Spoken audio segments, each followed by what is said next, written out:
pues ya estamos aquí en Resentidos. Bienvenidas y bienvenidos. Mi nombre es Jonathan Pérez. ¿Cómo les va? Hoy es martes 18 de julio. Me da mucho gusto saludarles y me da mucho gusto también pues desearles muy buen provecho a todas y a todos. Qué envidia que están comiendo desde casita o bien en su trabajo. Les agradezco enormemente el que pues de alguna forma quieran la compañía de Resentidos en un momento tan importante que es la comida. Y ya saben que aquí es comiendo y compartiendo, comiendo y comentando para que no se nos caiga el rating. Oigan, hoy cuando estaba yo viendo los temas, preparando los temas del programa y de los monólogos, estaba yo con este tema y la verdad es que son de los temas que más me gustan, porque miren, esperando que se conecten, que se vayan conectando más, por favor, que nos vayan ahí haciendo el favor de conectarse.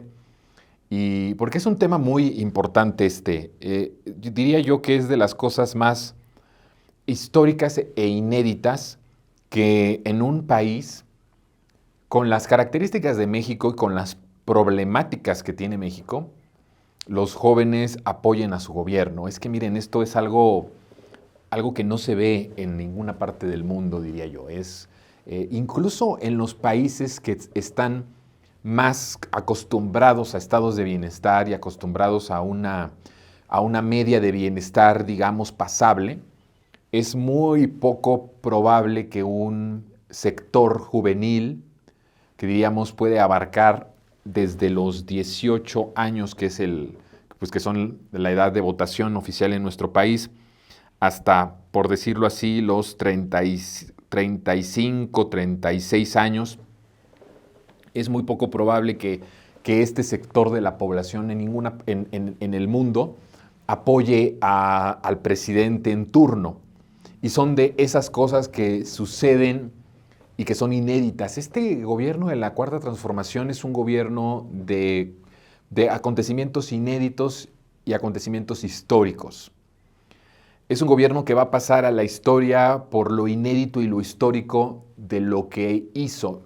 De inicio, de que llegó, ¿no? Eso ya es algo histórico e inédito, que llegara en un país como México, tan dependiente de Estados Unidos, tan desgraciado, ¿no? por la oligarquía nacional y por supuesto la oligarquía internacional, tan sometida a los designios del imperio, porque pues al final nuestra economía depende, ¿no? En un 86%, nuestro intercambio comercial depende en más del 80% con Estados Unidos, esa dependencia económica que fue a propósito, o sea, la dependencia que tiene México con Estados Unidos es un hecho o un acontecimiento bien estructurado y bien planeado. No crea usted que fue de la noche a la mañana que de repente nos despertamos y ya nuestra economía dependía de Estados Unidos en más del 80%, o nuestro intercambio comercial dependía de ellos en esa cantidad que nos pone, cuando tienes una dependencia de una persona o de un país o de alguien en un 80%, no puede ser ni tan independiente ni tan soberano, porque estás dependiendo de la otra persona. En una relación pasa mucho, ¿no? Cuando dicen los psicólogos, los terapeutas, cuando hablan de la codependencia, ¿no? No puedes ser independiente cuando tienes esa codependencia, no puedes ser libre verdaderamente porque tienes esa dependencia de otra persona, de lo que haga esa persona, de lo que diga esa persona o de que esté o no esa persona. Tu estabilidad emocional depende de eso, ¿no? De que esa persona esté, aunque esa sea un hijo de la chingada, ¿no? O alguien que te le esté lastimando muy continuamente, no importa. Cuando hay esa codependencia hacia una persona que es una enfermedad, pues no importa que te maltrate, no importa que te ignore, no importa que incluso que te violente. Estás ahí porque toda tu estabilidad emocional depende de esa persona. Bueno, en cuestión de los países pasa muy como en las relaciones. Nuestra dependencia a Estados Unidos es a sus intereses, a su humor, a lo que ellos vayan imponiendo. En un país con estas características, el hecho de que haya ganado un gobierno de transformación tan profunda como sucedió en julio de 2018, ya de inicio es algo histórico. Y a partir del inicio, es decir, a partir del origen histórico de cómo pudimos el pueblo decidir quién iba a ser nuestro gobernante y que este gobernante fuera un gobernante que trajera la bandera de la autonomía, de la soberanía, de la independencia, del regresar el bienestar al país, en transformar todos los espacios de la vida pública y no solo de la vida pública en el sentido institucional, sino también traer una concientización de las masas, una concientización del pueblo. Ya el inicio es algo histórico, pero a partir de ese momento empezaron a haber acontecimientos y hechos históricos e inéditos. Por eso, de origen es histórico, de origen es inédito con todas estas características, pero todo lo que vino a pasar, porque sucede que muy a menudo llegas con una bandera. En el 2000 sucedió mucho con Fox. Llegó con la bandera de la alternancia, con la bandera de sacar al PRI, con la bandera de una persona que hablaba más como una persona común y corriente, más corriente que común, ¿no? En el caso de Fox, pero pues que hablaba más como cualquier persona que como la clase política de la que estábamos acostumbrados, ¿no? Y eso trajo consigo mucha propaganda, que me parece que es algo mucho como lo que se está haciendo ahora con Xóchitl, ¿no?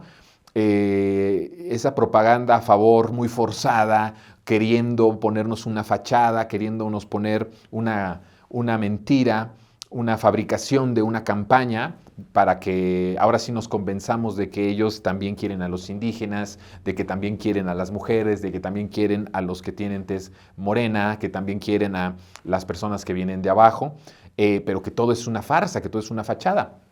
Y muy a menudo, pues, llegaba este tipo, propagandísticamente hablando, con una fortaleza y una fuerza muy contundente, con Fox en este caso, de que, bueno, pues era alguien más como nosotros y de que iba a sacar a patadas al PRI. Y eso ya cuando llegan al poder, pues bueno, de hecho, desde antes de que llegaran al poder hay que recordar que Vicente Fox presenta lo que él llamó el gabinetazo, que también fue otra expresión muy mediática, lo presenta en Televisa. Ahí presenta el gabinetazo, que despertaba para los distraídos e incluso para los sectores de izquierda que en ese momento habían de alguna forma también convencido de que era más factible sacar al PRI, por sacarlo, no importando que lo que íbamos a empezar a inaugurar con el PAN iba a ser los 12 años más trágicos y más sangrientos y más horripilantes de la historia moderna. Pero un sector de la izquierda creyó que, no por convicción de que Fox fuera demócrata, sino de que esa era la única posibilidad de sacar al PRI, y se fueron con esa fachada. E incluso después generó esta idea del gabinetazo una expectativa muy importante. Y recordemos que cuando presenta Fox al gabinetazo, este llamado gabinetazo, por cierto, dentro de ese gabinetazo a Xóchitl Gálvez, cuando ves tú a todos los personajes que presenta en un noticiario, en un programa de Televisa de Joaquín López Dóriga, lo cual también tiene un simbolismo importante que el gabinete se haya presentado en Televisa con Joaquín López Dóriga, ahí se presenta ese supuesto gabinetazo y todos, en su gran mayoría, personas marcadas por el salinismo abiertamente, no solo por el proyecto que representaban. Cuando hablo del salinismo, por supuesto, Fox era un gobierno del salinismo neoliberal, pero cuando hablo del salinismo hablo literalmente de personas que habían participado con Salinas de Gortari, que habían tenido alguna participación en su gobierno o en el plan de gobierno o en el proyecto de gobierno. Es decir, ni siquiera en las formas se guardaron, ¿no?, la apariencia de que iban a ser distintos y de que verdaderamente iban a marcar una diferencia con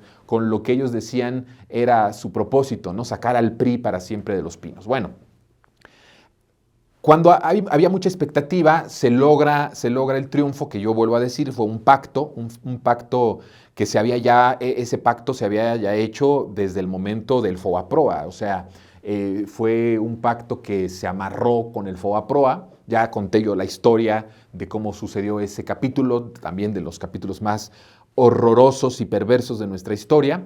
Y llegó el gobierno de Fox con cierta esperanza de muchos despistados, incluso, vuelvo a decir, muchos que no votaron creyendo que Fox iba a ser un demócrata, empezaron a creer que era mucho mejor eso a que se perdiera con Cuauhtémoc Cárdenas, como sucedió, que quedó en un lejano tercer lugar, o de que siguiera el PRI con la Bastida, ¿no? Entonces se empezaron a entusiasmar, pero muy poco, o más bien muy rápido se vino la desilusión de un gobierno que cuando dicen que es un traidor a la democracia, a mí me parece que el decir que alguien es traidor a la democracia es pensar que esa persona militó o tuvo una vocación democrática. Creo que ahí el presidente lo hace más como con las formas políticamente correctas. Fox nunca fue un demócrata. Cuando alguien traiciona algo es porque profesa ser algo y él nunca profesó la democracia. Y no representaba la democracia en realidad, ¿no? La transición o la llamada transición de 2000 fue un pacto cupular entre el PRIAN que tuvo su máxima expresión en una negociación por el FOA-PROA, ¿no? Bueno,